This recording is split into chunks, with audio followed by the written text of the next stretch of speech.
Hey, what's up, everybody? Pat here, gratefully recovering alcoholic and addict, just like every day.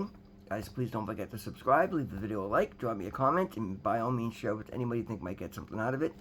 Other than that, how y'all doing today, guys? A little late, long day, good day. Another one of those days where I knocked out some service calls in the morning, and then I get to the main job of the day. The customer had called last night and asked me if I could take care of a bunch of other things while I was there. And I'm like, yeah, of course I can. If I don't get it done today, I'll carry it over tomorrow. End up being able to knock all of it out, send him a bunch of pictures, and it was a lot of work. I was actually quite surprised I got it all done. Sent him the invoice, boom, shot me an electronic payment, $50 tip on top of it, just to show he appreciates, well, A, that I treat him fair, and that I do good work, and that felt great. I'd come home and ate dinner / lunch, because I had missed lunch today. And Doug, my buddy Doug, called, asked me to go over and see his dad. We got a whole bunch of stuff going on over at the building over there. We just had to evict a tenant that had a real estate office, and yeah, and it's a whole shit show I won't get into. But while I was also going over these, like, print out a couple of his father Ed's medical stuff from his my chart, because he's got a biopsy tomorrow and we want to make sure he follows the instructions. And so I'm like, of course I will, man, no problem. And I went over and I sat with Ed, as I often, I do, well, multiple times, pretty much daily lately. You know, Ed, as I talked about before, he's one of the kindest men I know. He's also about the most wealthy man I know, and he's a self-made, you know, I think he's probably worth 30-40 million now, all self-made. But he's, you know, in his, he's a little over 93 now. He's got some health issues. It's declining, and he knows it. And as we were sitting talking, because again, I've become the person he relies on, not only for all the building maintenance, but I take him to doctor's appointments, and I just go sit with him and listen to him and make sure that he's okay and check in on him all the time. So he asked me as I was leaving if it was okay if he added my name and my number as a secondary backup for his emergency or as a backup for his emergency contact. It was his friend, his son Doug. And Doug, being in Florida and cruise ships and traveling a lot, he's like, I'm concerned that, you know, he may be unreachable if it's an emergency, and I want to make sure it's you that they call second. I'm like, guys, almost had tears in my eyes walking out of there. I'm like, of course, Ed. Like, guys, talk about new experiences in recovery. Like, people weren't calling me to ask if they can add me as their emergency contact, because, like, I'm the last person you wanted to rely on in those days. But that's who I am today. I'm reliable. I show up. I do the things I say I'm going to do. And I've got compassion enough to see what somebody needs, just to listen to somebody, and just needs a hug, or just needs somebody to hear them out. And then further, there's a whole bunch of stuff going on with the eviction. There's like 3 different warring factions from it, and I'm the level-headed of all of them, because I don't have any skin in the game. So I've come to be the liaison daily. Go over there every time there's a flare-up. I got to go over and calm everybody down, because I can talk to everybody, and I know everybody's personality and know how to deal with them, and it doesn't bother me. Like, just boom, water off my back. Like, these are things I've learned by working my recovery program. Compassion, looking at things from somebody else's point of view, trying to see what it is that, like, they're feeling, and then finding a way to appease it. And 90% of the time, it's amazing, because I see 3 different people saying 3 different things. They're all basically wanting the same thing, but they just see it differently and they can't communicate. And I'm able to help them communicate today, and that's like. And again, they're all shocked. They're like, geez, you know, this thing you're doing is pretty amazing. Like, Ed asked me to be his backup emergency contact. Like, guys, it's amazing. And these are gifts of recovery, because I'm able to carry these gifts today. I'm able to hold those responsibilities. I'm able to be my best self, and it shows everywhere.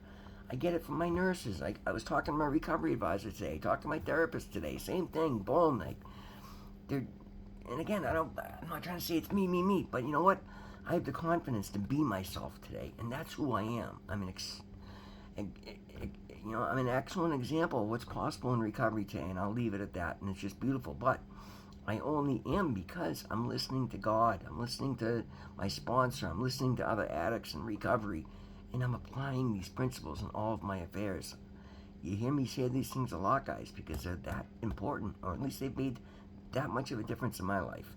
And remaining teachable is huge, because as soon as we think we got it, we lose it real quick. So we're going to go with the daily reflection reading again today, because again, this one is absolutely beautiful. And it's called The teaching is never over. Abandon yourself to God as you understand God. Admit your faults to Him and to your fellows. Clear away the wreckage of your past. Give freely of what you find and join us. We shall be with you in the fellowship of the Spirit, and you will surely meet some of us as you trudge the road of happy destiny. May God bless you and keep you. Until then, stay ready so you never have to get ready. These words put a lump in my throat each time I read them. In the beginning, it was because I felt, oh no, the teaching's over. Shit, now I'm on my own. It will never be this new again. Well, today I feel deep affection for the pioneers of recovery when I read this passage, realizing that it sums up all of what I believe in and all that I strive for. And that, with God's blessing, the teaching is never over.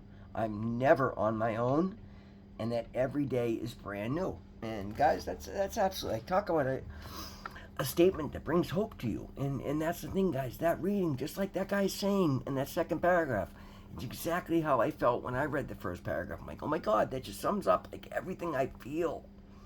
That's being part of this group, right? And that's working your recovery program to the best of your ability. And it's so hard to my recovery advisor and I were talking, like, if I could bottle what I feel, what I'm getting, the emotion, the love, the joy, the strength, the confidence, the just knowing, oh my God, this works the way that it does, then everybody would dive in as hard as I have, and we would wipe out addiction. But again, I'm not everybody's higher power. I'm not my higher power. I can only do my part, and the best way for me to do that is to, again, do my videos every day, go out in my community and work the best I can, be the best contractor to my customers, excuse me, be a good friend to this 93-year-old gentleman that saw the good in me and stood by my side. Same with his son. Like, they're my family. They're my second family now. I got a lot of family today, guys. And I was just going to say, boy, I seem to say that a lot lately, right? And I'm like, what a beautiful statement. Not only do I have my actual family in my life every day, morning, noon, and night, like with the open group text, we keep going, but then I've got my recovery family from my meetings, and then I got my recovery family through my sponsor, and then I've got Doug's family that are my family, and literally, like, have cut me into their wills. Like, wow, like, from being so lonely and so isolated, well, now I got 4 families, and that's just, boom, like what I've dealt with today, what I deal with every day. Never mind my online community. Never mind the other spiritualists that I speak with every day. Not that I don't consider myself anything. I don't put a label on myself other than in recovery. But I'm the best version of me, whatever label you want to give me. I don't care.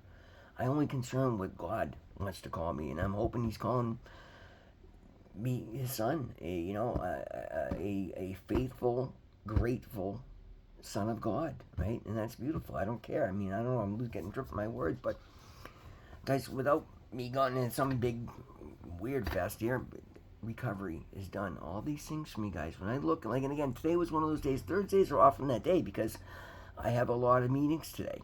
I meet with my therapist, I meet with my recovery advisor, and last night I was meeting with my doctors. And so it's just boom, boom, and it's beautiful because I see the work that I'm doing. I saw a video that was pertinent that I felt that my sponsor would appreciate, so I sent that off to him earlier. And like, that's what we do in recovery, guys. Like, and again, these are just little things, but when you come from where I've come from, like, it's funny. I was my recovery advisor and I, Laura, were talking today, and I don't remember how we got on the subject, but we talked about the work that I'm doing to clear up the wreckage of my past. And I don't know, I was talking about some of the things I got to go to, and she's like, well, what brought that one on? And I'm like, oh, well, that was from the high-speed chase. And she's like, you got into a high-speed chase? And I'm like, oh my God, yeah, well, it was back in 1998 when I got my last OUI, and that's when I basically quit drinking when I got put in jail, but it wasn't until July 1st of 2000 that actually convicted me of being put in jail. And she's like, whoa, you're glossing over here. She's like, tell me what happened. And I'm like, well, that's why I knew I couldn't drink. Like, and this is how this is how adult our brains work in addiction. I knew I was a blackout drinker. I knew I blacked out every time I drank, whether I had 5 beers or whether I had 30 beers. It didn't matter. I black out and honestly, I look at it now and realize I clearly have an allergy to alcohol because that's not normal. Normal people don't, but I didn't know that at 18 years old, right? I had actually started blacking out from the day I started drinking, so for years I thought it was normal until other people let me know, no, we remember what we did all of last night. Really? How? Like, I don't remember any of the night, and that was how it was. So, rather than realizing I had a major problem, even though I watched my father drink himself to death, I was my father's bartender from when I was 8 till I was 12. I served him every drink he drank from the last 4 years of his life up until the morning he died. And I carried all that guilt and trauma from that around in me, and I was too afraid to talk about it. But that put me further into it. But anyway, so I'm going with this. Knowing that alcoholism ran in my family that much and seeing what it did to my dad, I still didn't acknowledge that I was going down a worse road than him way faster than he was. And so instead, I would do things like, oh, well, here's what I'll do. I'm going to do all this extra work. You keep my keys. I'm going to park my truck here. I'm going to ride with you. Make sure my keys are in a different place. My truck's in a different town, and that should be okay. And it wasn't, because that night, somebody else had my keys. My truck was left at a restaurant, and I got dropped off at my house 2 o'clock in the morning, blind drunk. Don't remember any of this. Only know what I've been told from other people that saw it and read from the police report. Somehow, a half hour later, I'm stumbling through a parking lot, getting into my truck with, I don't even know what key. He must have had a spare at the house or something. I don't remember. It's been a long time ago now. And again, I was too blind drunk to remember any of this. And it was a cop. I had a warrant out for my arrest. It was a cop sitting in the parking lot waiting for me, watching my truck. And I got in it and tore off down the road. And he tried to pull me over, and I took off. And it was a '84 Chevy Blazer I had personally built. It had a 327 in it. It was fast as hell. And I hit a telephone pole at like 125 miles an hour. I got launched through the windshield. Like, I woke up hours later, handcuffed to a hospital bed. My face was shredded, and I had absolutely no idea. There was an officer standing in the room. He was married to my first cousin. I'm like, Jeff, what did I do? What's going on? And he's like, oh, just a look of just, because he knew I wasn't a bad kid, but I did bad things. And he knew how much trouble I was in. I was looking at years in jail, and I was young. I was in my early 20s at that point, guys. It was horrifying, right? And I know I say it today, and I was making a joke of it with her, but it just brings it back to like. And then here's the thing: you wonder why I'm so happy now? That's the way I lived for 30 years, and yet I was incapable of believing that I could do any better. And so I just kept myself stuck in that quagmire because I told myself those same lies over and over again. Suddenly today, when I feel like I don't have the answers, I know where to get them. I pray, I meditate, boom, and I just do the best I can. Trusting fully is the thing, guys. It's one thing to say these things, but when you do them to the point where, like, okay, I'm just example, I'm a workaholic. I have had points in my life where if I've lost a job, I've had panic attacks and been afraid to leave my house because I just couldn't. Like, I didn't know what to do, right? When I got home this time and I went back to work, and I immediately realized, like, I can't beat this job. Guys are drinking, they're drugging, and they're just crooked. And I'm trying to fix me. I can't fix me here. And yet, at the same time, I get the devil on my shoulder going, well, Doug's helping you out, and he just wants to get paid back. You owe him $8,000 in just rent alone. You gotta work. And I'm like, God's on my shoulder going, you can do better. And I'm like, you know what? This crossroads, right? I took the leap of blind faith against every natural instinct. It scared the shit out of me. Never mind that I'm afraid of confrontation and my boss was my friend. And I just laid it out and said, no, I can't do this. I'm giving you my notice. I have to leave. What do you mean? What are you going to do? I don't know yet, but I know I can't do this. And I went home, and I'm like, God, I know that was the right thing to do. Boom. Guys, next thing you know, Doug's selling me the truck, and he's calling people and telling me I'm available for work. And I just, again, I didn't say that day I'm going to go start my own business. I said, no, I'm going to go to my meeting. I'm going to go to my doctor's appointment. I'm going to go to my recovery meetings. I'm going to meet with my IOP. I'm going to focus on these things, and I'll live off some side work I can do, right? And because I did that, I put my recovery first, and I just went and I was grateful for the side work and did a good job. Boom, 2 months later, I think it was April, so February, March, April, so like two to 2.5 months later, I had so much work coming in. I was making so much money. I said, holy shit, that's what God wants. He wants me to start the business, and I registered the business. But not because it's what I wanted to do. It's because I saw what made sense in front of me as I was doing it day in and day in. That's what I mean by leaps of faith, guys. And I continued. So I continued to take them. Every time I thought, oh, I needed something, well, if it wasn't the situation that was in front of me, wasn't my highest good, then that's not where I need to get it from. So I stopped and said, God will bring it whatever I need if I do what I need, what's more important, my recovery, being honest, if I stick up for myself, if I speak on what's right, if I do what ideas come to me in meditation after I pray asking for questions. And that's how I built a life, guys. Because again, the behaviors from what I was telling you, the decisions I made, that was my default for 30 years. I get into this recovery. I was so lost. I needed to learn so much, and it's so overwhelming. When at that point, like, well, how do I know what's right? Like, no, let that God. God will make sure I do. If I pause and digest, think about it. Well, this might happen this way, instead of just reacting because I got to do something. No, if there's nothing good I can do, I'll do nothing. And I did a lot of that in the early days. I sat here, read, just made good use of my time instead of being out producing because I needed everything in the world. And I did. I didn't have anything. I hear one of my earliest videos. I don't have a pot to piss in or a window to throw it out of. Oh, no, actually, I saved the apartment. I do have a window to throw it out of, but I don't have a pot to piss in, and that's okay. God will provide for me. It's so funny. I remember saying that in that video. I had no idea. If you told me then that 12 months later I'd be sitting there getting ready to buy a house for myself because I have the deposit that I saved, come on.